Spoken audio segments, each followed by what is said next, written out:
Hi, I'm Christian from the product team at Barebones. Today I'm going to show you how to charge your vintage flashlight as well as replace its battery. The vintage flashlight takes a USB-C cord. This can be plugged into any USB outlet.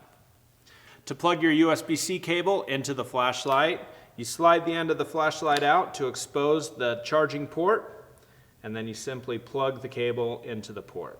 This lights up the LEDs on the opposite side.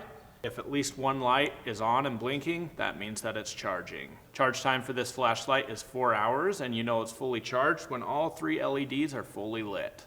Now for changing the battery on your flashlight. If you suspect your battery is bad, there are 3 things you can check first before purchasing a new battery. The first thing is charge the flashlight and make sure that the battery is fully charged. If it still doesn't turn on, then the last 2 things are, let's check that the battery is in the flashlight and that it is in the correct orientation in the flashlight. You can check the battery by unscrewing the bottom of the flashlight counterclockwise.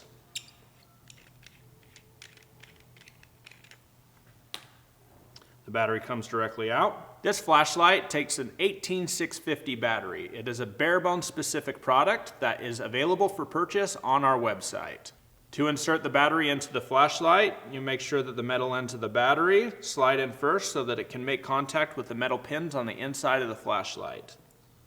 Once that's in place, you can turn on your flashlight to make sure it works, and then you can screw the end on. That's how you charge your vintage flashlight as well as replace its battery.